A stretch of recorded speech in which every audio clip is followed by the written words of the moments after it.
Dwellers, PT Pop here with my pontifications and epiphanies, and tonight I'm going to talk with you about a genre of photography called fine art photography.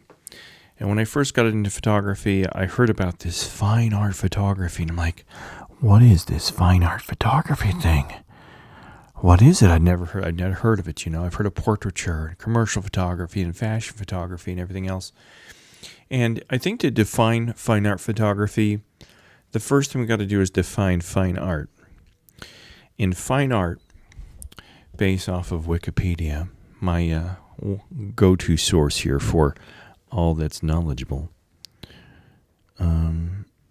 fine art, creative art, especially visual art, whose products are to be appreciated primarily or solely for their imaginative, aesthetic, or intellectual content. There you go. Now, fine art photography. Now, this definition is a mouthful, okay? Listen carefully. This individual or group says, fine art photography, also known as photographic art, artistic photography, and so on. The term fine art photography has no universally agreed meaning or definition. Rather, it refers to an imprecise category of photographers created in accordance with the creative vision of the cameraman. Okay? Isn't that something? I wonder who pulled that one out of their sphincter. It's a nice definition. I know what they're getting at. Now, fine art photography is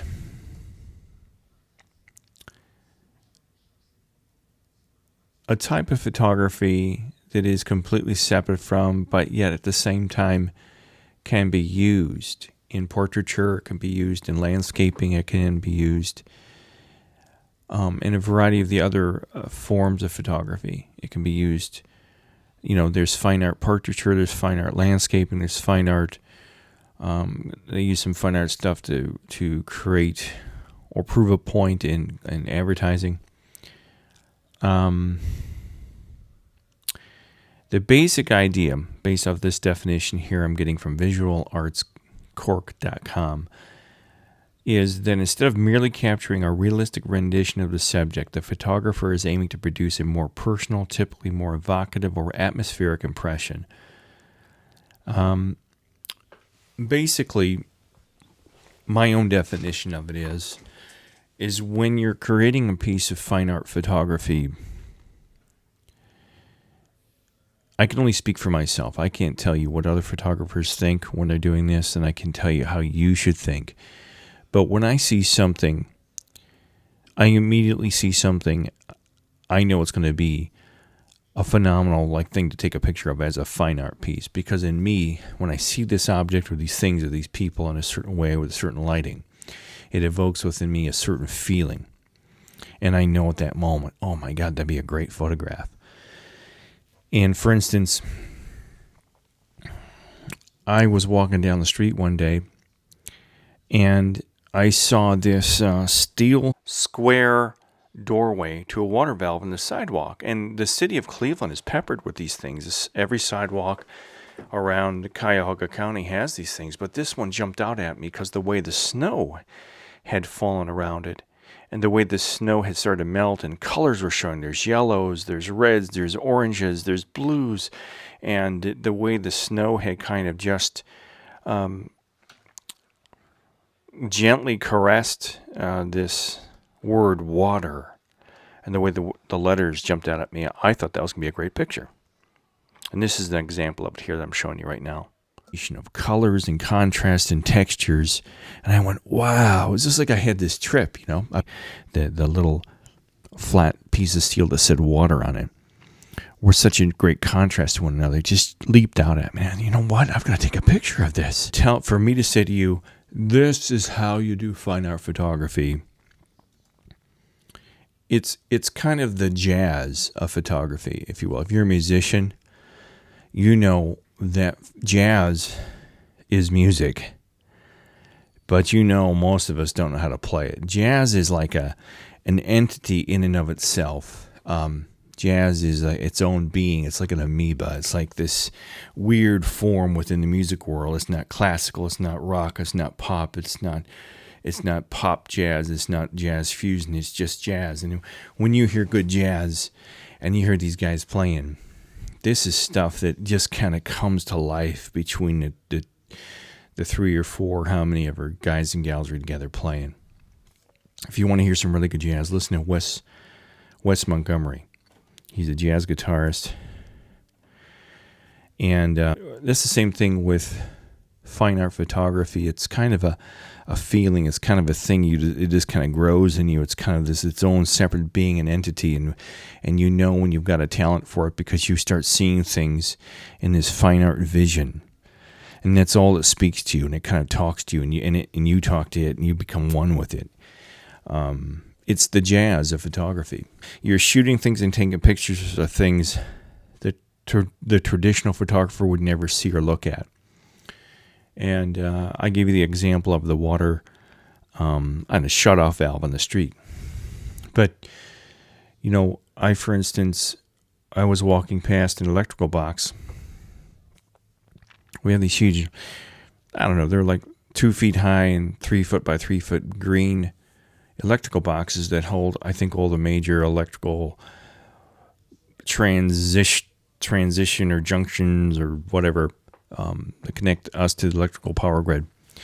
And the top of all of these have been around for 35 years, and they've been subjected to the sun. They've been subjected to the wind and the rain and the snow, and they've started to fade and they've started to rust. And they're when they were initially installed, they were painted olive drab, or like a dark green, like you see on an army truck. And as the years have washed the paint away, it started to reveal the steel underneath, the rust, the faded green, the primer underneath it, a little bit of red, a little bit of rust color, a little bit of faded green, and it creates this great abstract portrait. Fine art photography doesn't have to be abstract. It can be portraiture. You can have portraiture that is fine art. You have a person in the picture, but maybe they're wearing a veil, Maybe they're naked, and they're juxtapositioned against something really odd that a person wouldn't be juxtapositioned against while they're nude. I don't know. Maybe you can have a grand piano laying upright, on the keys with the legs sticking out this way, and the person lay against the curve of the grand piano, so their body kind of interacts with the grand piano like a jigsaw puzzle. I just pulled that one right out of my butthole. You can teach and you can try to show people the way, but until it really clicks in your brain, it's going to be hard for you to do until you start to actually see what people are talking about. And the nice part about fine art photography, you can use it for landscaping. You can use it for abstract, surrealistic. You can use it in more realistic. But the whole idea behind fine art photography is it creates a mood. It evokes a feeling, an emotion, a thought. The person that sees it, if they're not educated in, fine art or art, they know they like it. They see it and they go, wow. It's meant to wow people in some ways, make them think, be provocative, have them look at it and go, wow, I never saw that before. How did you take that picture? As opposed to doing fashion photography, a lot of guys that are fashion photographers take pictures of pretty girls, and everyone's like, "Wow, that chick's so hot, man! That's a great picture." I can see both. I've done both. I've done fashion. I've done some commercial. I've done fine art, and my wheelhouse is really fine art. I really like capturing the instantaneous, the spontaneous, not the instantaneous, the spontaneous. But it's designed to provoke thought, feeling, emotion, maybe a different perspective of something that you never saw before. But let me get some pictures up here for you to give you some examples of what I'm talking about. Now, this first picture I took with my iPhone, and it's a picture I snapped from the second floor of the 78th Street Studios at Detroit and 78th Street in Cleveland. And it was during a Third Friday's art festival. and fog had enveloped the parking lot, and I found this eerie feeling of all the cars entombed by the mist and the fog, which had been pierced by the lights in the parking lot. I thought it was a really intriguing picture. And I snapped this picture because I felt it was eerie. It was creepy. The area that the studio was in is kind of an older area, and it has this kind of haunted, old, nostalgic feeling. And I felt this fog had just entombed the studio, entombed the parking lot. It created this real dark, somber feeling, and that's kind of what I wanted to capture. It's not a real serious photograph. I just quickly snapped it. I was walking back the window with my iPhone. And that's about all there is to that one. But you can see this picture is trying to create a mood. It's trying to pull you in, create an eerie, dark, dreary feeling. If this were a commercial photograph, it would be well lit. You'd be able to see all the cars. You'd see happy people drinking, in the parking lot and stuff like that. And it would be there to sell the studio. This wouldn't sell space at 78th Street Studios. This next photograph I also snapped with my iPhone, and it's a picture of my wife, Megan, walking our dog, Zoe, during a blizzard of 2013. We had just moved back to Ohio after being away from winter and living in Arizona for 10 years. And with this picture, I wanted to capture the coldness, the cold and barren landscape of a deep winter freeze in a blizzard in Ohio. And it's just another thing I snapped on my iPhone. And I wanted to create some depth, showing that we're walking to like this tunnel of snow. We're surrounded on either side by garages at the apartments we used to live in, and the tire tracks, and just this dark winter, blizzard. And that was just, wasn't any more thought into it than that. But when I saw her silhouette, my wife silhouetted against the lights on the front of the garage door and my dog, it just created this great silhouette, and it created this great cold, dark feeling that Ohio can have on you when you're in the middle of a blizzard. This next one I took off of Brook Park, is in Brook Park off of Eastland Avenue, and there are a bunch of tanker cars from a train parked on the track near a building I used to work in. And again, it was a misty, rainy night. I was out in the parking lot at my break, and I snapped this picture with my iPhone. And again, I was awestruck by the light, the powerful parking light behind it, and the silhouette of the trains in front of it, and the dreariness of the fog and the rain and the wet pavement in front. I'm very drawn to the rain. I'm very drawn and emotionally attached to fog and the dreariness of Northeast Ohio. I find it very comforting, and at the same time, it evokes a feeling of this like kind of weird darkness and despair, and that's what I thought this picture really evoked. This is another photograph I shot with my iPhone, and I shot this while walking the dogs one morning. I was walking through a skateboard park where the high school kids and junior high kids skateboard. Morning dew had collected on this steel rail where the kids would skate down, and I was just awestruck by the condensation, how it created this pattern on this blue steel with the red rust and some yellow. I was very awestruck by how it just jumped out at me.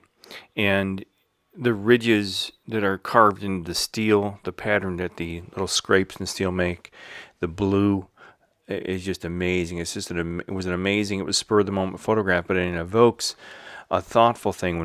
I've seen people, when I've displayed this, they're like, wow, that's an amazing photograph. How do you take it? It draws people in, and they're transfixed in it. And that wasn't my idea. It transfixed me. I'm just grateful that someone else sees it as well. I believe this is also an iPhone photo. It's been doctored a bit. It's the alley behind a bar in Cleveland. I don't remember the name of the bar, and it doesn't look quite like this because I photoshopped it a bit, but there were these 4 windows of an abandoned building or an abandoned floor in a building behind this bar, and I just walked out on the back patio and I saw it. I'm like, wow. Now, the thing I don't like about this photograph is it creates a dead end. There's really no place for your eye to go, and the one thing about it that I find awkward is it breaks up the space into fourths instead of thirds. But horizontally it's broken up. It's not even broken up into thirds horizontally. It's kind of odd breaking the space, but I had to work with what I had. I thought the 4 windows looked better than 3. And there's enough difference between the 4 windows to make it somewhat interesting. There's something hanging in the window to the far right, something hanging in the window to the far left. Kind of balances each other out. But it kind of creates an empty feeling, kind of like you've hit a dead end. And I just don't really show the picture very much, just for that reason. This next picture is what's called an HDR exposure, or high dynamic range imaging, or HDR is high dynamic range, and it's a technique used in photography where you create a dynamic range of the contrast and the colors, and you create this by one picture at the correct exposure, one underexposed, and one overexposed, and then you combine them together into Photoshop, and it creates this like psychedelic, colorful postcard. And this is one of those other moments where I'm driving along the road. I look over to the right, I was heading east, and there's this abandoned 1938 Ford covered in brush and rust, and I went, oh my God, I've got to take a picture of this. And I almost got in an accident. I almost drove right off the road to take a picture of this. It's been altered somewhat in Photoshop because behind it, that snow fence didn't stretch the whole way. I had to add some of that in because there was something distracted behind that. This is an alley in Cleveland. I don't remember what street I was on, but I was walking between these two buildings on a walkway, and it just jumped out at me, the way the buildings break up the space, the way the light colored bricks at the bottom break up the canvas or the plane compared to the dark, the way the windows break up the vertical plane that split it in the thirds, and the people were real important in this too, the way they've got one walking away and one walking across. For me, one of the things I love about Cleveland is its coldness, its darkness, its dampness, its industrialized feel, its Rust Belt feel. A lot of people are trying to get away from the Rust Belt feel of Cleveland, but that's what I love about the city. And I think this is one of those pictures that gives you that feeling of the old buildings, the people, walking between buildings, going to work, cold, dark, damp, dank, and it kind of evokes that feeling. And it was just something I snapped. I think from the looks of it, I took it with my Nikon D300S, I think, if I'm correct, because it looks a bit more better quality than an iPhone. Fine art photography is very subjective, and the interpretation of it is very much left up to the viewer. I'm not sitting here trying to make you feel a certain way. I'm not making you look at pictures of Cleveland and feel depressed, because I happen to see these pictures and feel happy when I see them. I like them. So fine art photography is a skill that you can develop over time by training your eye to look for shadows and obscure things. What I would start doing is you're taking a picture of something and you're doing you're taking a picture of a guitar. Instead of taking a picture of the whole guitar, zoom in on just, like if it's an acoustic guitar, just do a picture of like 3 of the strings in the sound hole. Be abstract, take things apart, zoom in close. Especially if something is really large, instead of taking a picture of an entire ship, just take a picture of the rudder or one of the fan blades of the rudder, or focus in on a car's headlight or the reflection in the mirror as opposed to the whole car. Come up with unique ways of looking at the world. Instead of looking straight on, maybe take a picture of the drone from a vertical view of a tree. Instead of, we all take that picture of the oak tree in the wintertime. What about one from straight above it, It's a creative and a unique way of looking at the world, and you've got lots of options what you can do with it. If you like this video and you learned something, please like my video. Subscribe on the subscribe button, and if you have any other ideas of what you'd like to see, just let me know, and I'd be glad to help you out. Thanks a lot, and have a good day. Bye.